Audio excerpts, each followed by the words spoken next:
Seperti biasa, tiap malam Jumat gue bakal ngundang tamu ke studio buat ceritain pengalaman horor mereka. Loh, mati lampu ya? Surprise. Happy birthday! Wah, makasih ya, jadi terharu. Karena hari ini spesial, kalau biasanya Tifa yang bawain podcast, Hari ini Cece yang cerita, silahkan. Wah, beneran surprise ya jadinya. Baiklah kalau begitu.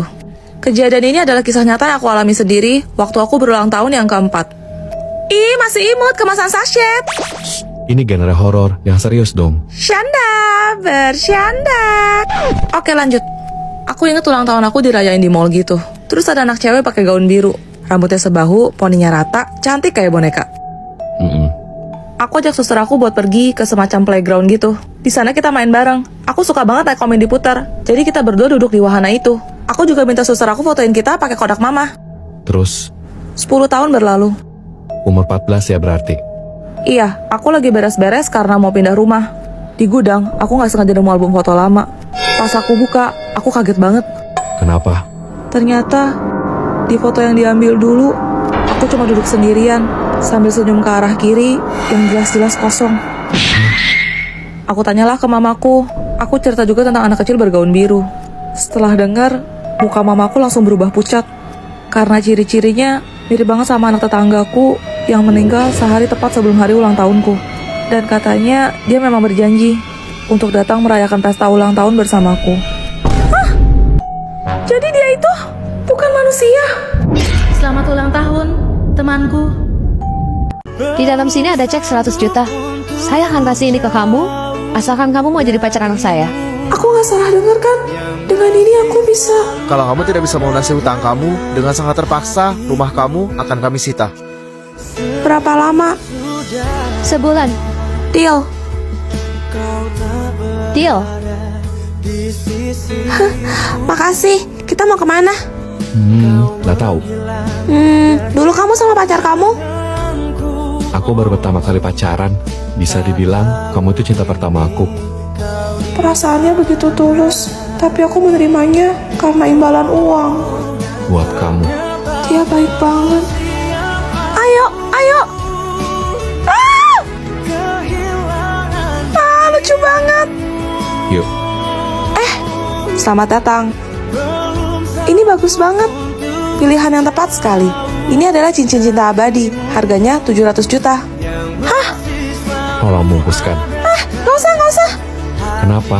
Kamu gak suka? Bukan gitu. Tapi kalau kamu gini terus, aku semakin ngerasa bersalah.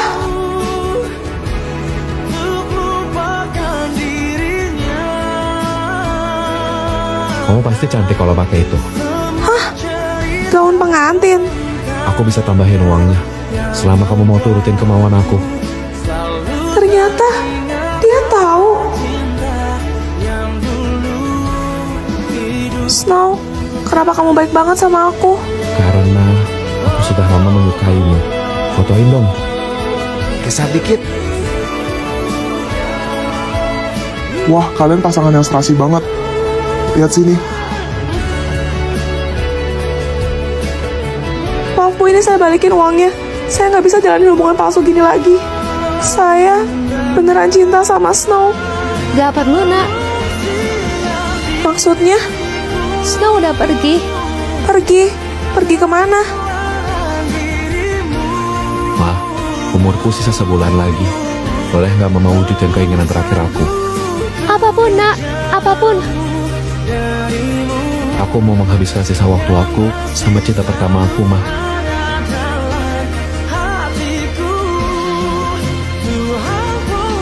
Gak mungkin. Juliet, terima kasih. Aku selalu mencintaimu.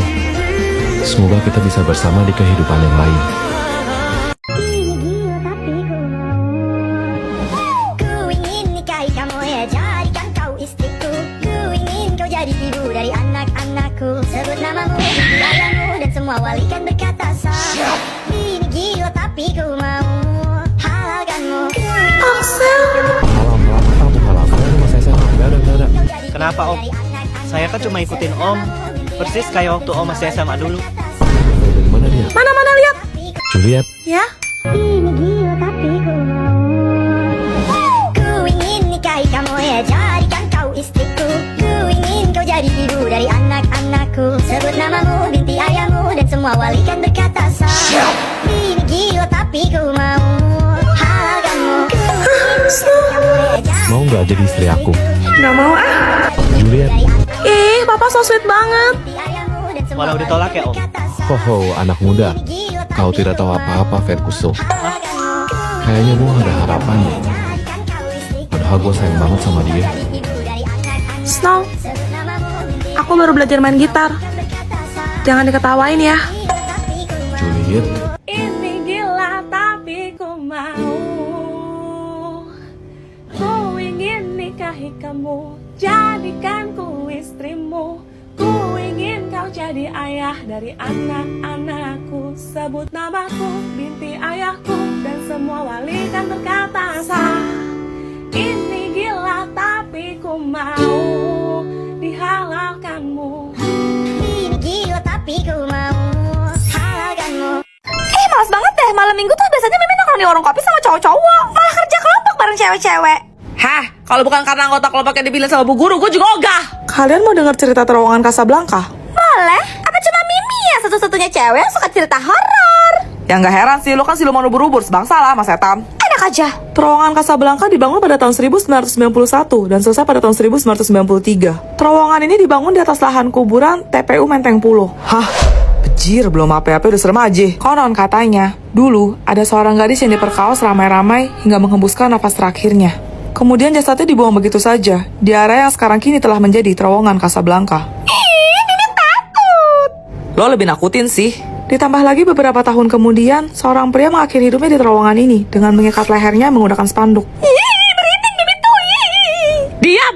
Sosok penunggu terowongan Casablanca ini sering menampakkan diri dan menyebabkan kecelakaan. Sehingga ada mitos, di mana kendaraan yang melewati terowongan Casablanca, khususnya malam hari, wajib membunyikan klakson sebanyak 3 kali sebagai tanda permisi jika ingin selamat. Hah? Ada bel, bentar ya, gue buka pintu dulu. Tiba, jangan tinggalin Mimi, ayo Juliet. Sorry ya guys, aku telat. Tadi ban motor bapak aku bocor di jalan pas masuk terowongan. Hah? Juliet? Terus tadi yang cerita siapa? Pelajaran kita sudah selesai, silahkan warnai dulu tugasnya, baru kalian boleh pulang. Aduh, mana gue lupa bawa lagi. Snow, pinjem pensil warna dong. gua adanya krayon. Pas banget. Gue juga gambar Shinchan. Apa hubungannya? Maksudnya, kartun krayon Shinchan kan? Feeling gak enak. Jangan bilang ada kisah kelam di balik kartun itu. Shinchan terinspirasi dari seorang bocah berumur 5 tahun di Jepang yang bernama Shinosuke. Dia memiliki seorang adik perempuan bernama Himawari. Mereka lucu banget ya, Bu. Suatu hari mereka sedang asik bermain bola di taman. Tanpa sengaja bola tersebut terlempar jauh. Himawari dengan semangat mengejar bola itu hingga ke jalanan. Tapi tiba-tiba sebuah mobil datang melaju dengan kecepatan tinggi. Terus, Shinchan yang sadar segera berlari untuk menolong adiknya. Namun naas, keduanya malah tertabrak dan harus melenggang nyawa. Misaya sang ibu sangat terpukul dengan kepergian kedua anaknya. Lalu ia menemukan krayon milik Shinchan. Dan dengan krayon itu, ia mulai menulis cerita apabila Shinchan masih hidup sampai sekarang dalam buku hariannya. jadi Semua tingkah lucu, canda tawa, serta keceriaan Shinchan hanya karangan Misaya semata yang depresi karena kehilangan anaknya. Itulah alasan mengapa Shinchan tidak pernah tumbuh dewasa. Ternyata bocah jenaka seperti kamu punya kisah yang segelap ini. Jajan. Bukannya itu mobil papa ya? Kok parkir di semak-semak gitu sih? yuk, aman kok di sini sayang. Ih, nakal. Kamu gak sabaran banget sih. Itu kan Tante Hazel. Ngapain mereka? Mencurigakan. Celo ngintip. Celo harus cepat pulang kasih tahu Mama. Mama, tadi Celo lihat Papa parkir mobil di cemak-cemak sana. Berduaan sama Tante Hazel tetangga kita itu loh, Ma. Apa? Ternyata dia. Stop, Celo. Sekarang kamu simpen cerita kamu. Tunggu papa kamu sampai rumah.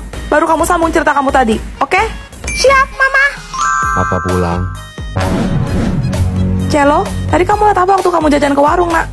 Celo lihat Papa parkir mobilnya di semak-semak belakang kompleks itu, Ma. Gawat. Lanjutin, Celo. Di dalam mobil, Papa cuma berduaan sama Tante Hazel tetangga kita itu loh, Ma. Terus? Mateng, abis dah gua. Mungkin AC mobil papa rusak kali ya, Ma. Soalnya mereka berdua kayak kepanasan sampai lepas baju gitu. Ngapain mereka? Terus mereka berdua main kuda-kudaan. Percis kayak Mama sama Om Flos waktu papa lagi pergi perjalanan bisnis ke Hong Kong seminggu yang lalu itu loh, Ma. Halo, Ma. Apa? Minggu ini siapa lagi nih belum bayar? Ini anak kebiasaan bayar nunggak sampai berabad-abad. Fer, aku bayar buat yang bulan ini. Nah, gini dong, lancar pembayarannya. Oke, sekarang waktunya berburu para manusia penunggak uang kas. Nah, mau kemana kau? Kau nih bayar uang kas susah betul bah. Gila beli batagor di depan 20.000 sehari bisa. Cepat. Kalau enggak aku taruh betul bah sampai lulus kau nih. Nah, gitu dong dari tadi kek. Halo, selamat pagi Bu Ketua Pimpinan Kepala Cabang Direktur CEO Manajer Bendahara. Ya, semuanya kau sebut. Saya ingin melaporkan bahwa hari ini terjadi pengeluaran tidak terduga sehingga saya... Lanjutkan aja terus. Kau nih udah nunggak 6 bulan kau ya. Capek aku nagihin kau aja tiap bulan. Syukur-syukur gak aku datangin rumahmu ya. Kalau gitu gimana kalau giveaway uang kas aja? Bagus, sini. Ginjalmu yang aku giveaway-kan. Gimana? Untuk pemilihan pengurus kelas kali ini dan seterusnya, silahkan kalian pilih teman kalian, kecuali Serena. Alhamdulillah. Celo, kamu suka main Roblox ya? Banget, Celo biasa main Block Heaven sama Kia. Rumah kita tetanggaan loh. Hati-hati. Hah, kenapa woi? Nggak usah nakut-nakutin lah. Kalian pasti nggak tahu cerita tentang sisi club dari Roblox Brookhaven kan? Enggak, emangnya ada ya? Waktu itu lagi liburan musim panas, ada seorang anak kecil berusia 8 tahun yang merasa bosan di rumah, jadi dia download Roblox. Terus? Dia memutuskan untuk main Brookhaven dan masuk ke salah satu server. Tapi pas dia keliling, kok sepi, kayak cuma dia satu-satunya pemain di sana. Akhirnya dia menjelajah ngeksplor jauhan, sampailah dia ke hutan. Di sana, dia nemuin 5 orang pemain yang semuanya berwarna hitam. Mereka mengelilingi api unggun, kayak lagi ritual gitu. Disamperinlah sama dia, buat nyapa ngajak main, tapi dia malah diusir. Mereka bilang, Pergilah sama kau masih bisa. Waduh, anak itu bercanda, kalian lagi cosplay penyihir ya? Tapi tiba-tiba koneksinya terputus dan dia langsung keluar dari game. Kok bisa? Anak itu juga mendadak mendapat pesan pop-up dari iPad-nya yang berbunyi, Kami sudah memperingatkanmu. Salam saat dia mencari tahu, salah seorang di forum bilang kalau itu adalah sekte berbahaya. Dia disuruh meninggalkan iPad-nya dan segera pergi dari rumah itu sekarang juga kalau ia ingin selamat. patung. Anak itu pun ke rumah neneknya. Besoknya, ia mendapatkan kabar bahwa ayah dan ibunya sedang berada di kantor polisi. Karena mereka menyaksikan ada seorang anak berusia 8 tahun yang sedang diculik oleh sekelompok orang berpakaian hitam di sekitar area rumah mereka. Apa?